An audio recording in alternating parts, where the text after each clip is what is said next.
Salut à tous, j'espère que vous allez bien. En fin de semaine dernière, en soirée, je sortais du domicile de mes parents pour rentrer chez moi. Sauf que ma voiture ne démarrait pas.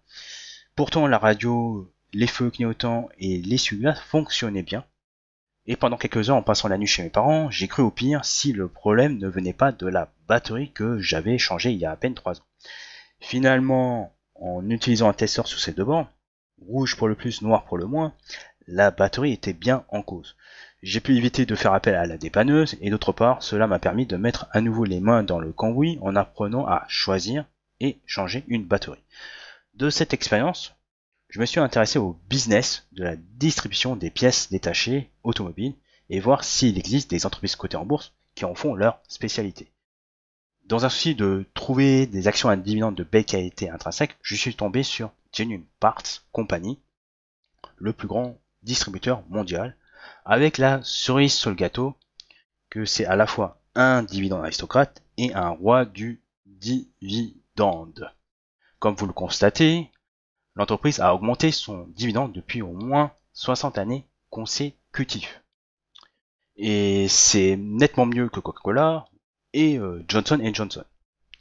Malgré la problématique de la chaîne d'approvisionnement, de l'inflation, le challenge des véhicules électriques, le dividende de GPC reste en or massif. Ce n'est pas de l'enflammade de ma part, mais des faits. Commençons par analyser le TCI qui évalue la capacité de l'entreprise à rembourser les intérêts de la dette. Vous divisez le résultat opérationnel par les charges d'intérêt, vous avez du 25,6 alors que Benjamin Graham préfère le voir au-delà de 5. 2.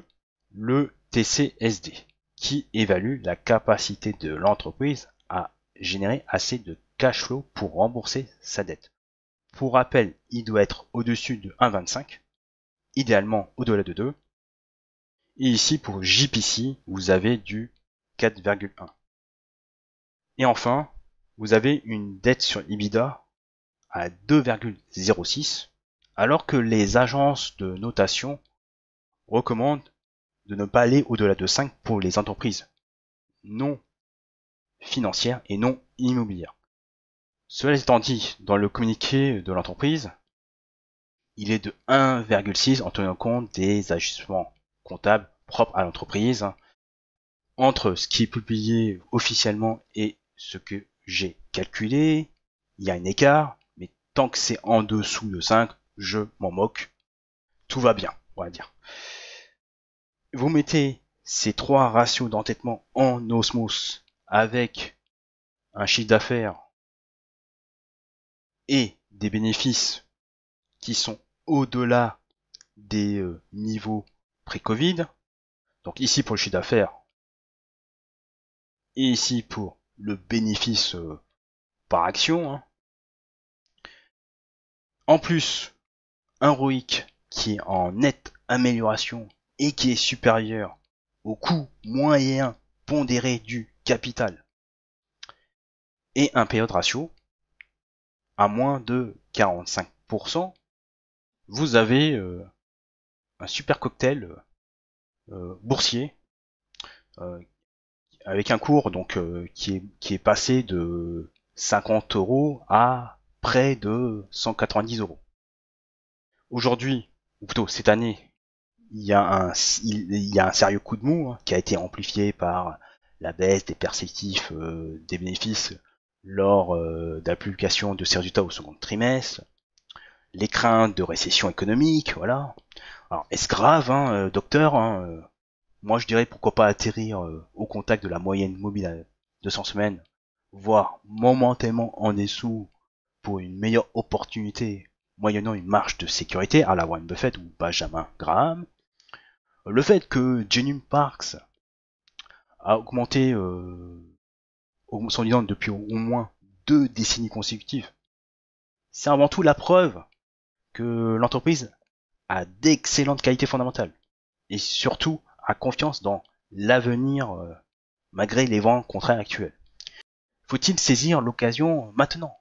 Eh bien, avec la méthode du taux d'actualisation, il y a une petite marge de sécurité via les bénéfices actualisés et le cash flow actualisé, même si pour ce dernier c'est tiré par les cheveux. Alors qu'est-ce que cela signifie? L'action est sous-évaluée, pas de problème. Mais en contrepartie, le marché estime que JPC, excusez-moi, fera moins de 13% en termes de croissance de cash flow dans les prochaines années et moins de 7% en termes de croissance des bénéfices dans les prochaines années. Donc, l'un dans l'autre, vous constatez qu'il y a du bon et du moins bon. Il y a légitimement des doutes sur sa capacité à affronter le virage des véhicules électriques, avec l'idée reçue qu'il y aurait moins de pièces détachées à échanger. Je dirais qu'une entreprise comme Genuine Parts, qui a fait ses preuves depuis plusieurs décennies, qui a augmenté son dividende même en temps de crise, même en période d'inflation forte dans les années 1970, elle a les moyens financiers, humains pour réussir cette transformation des véhicules thermiques vers les véhicules électriques.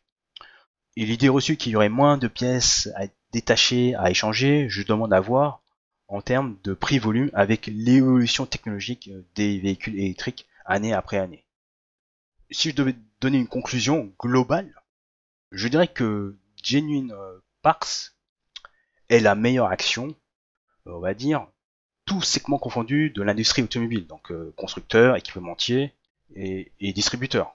Voilà. Et l'historique de son dividende, hein, de plusieurs décennies de hausse, en est la preuve. Et même son cours de bourse, hein, si je dézoome en unité mensuelle, il n'y a pas photo. Hein. Voilà, nous arrivons au terme de cette vidéo. Si elle vous a été utile, n'hésitez pas à mettre un pouce vers le haut et à le partager sur les réseaux sociaux. Vous pouvez télécharger mes 2 cadeaux surprises gratuitement sur l'investissement en dividende, les 7 règles d'or de l'investissement en dividende et le top 10 des meilleures actions à dividende pour préparer votre retraite en cliquant sur le lien dans la description sous la vidéo.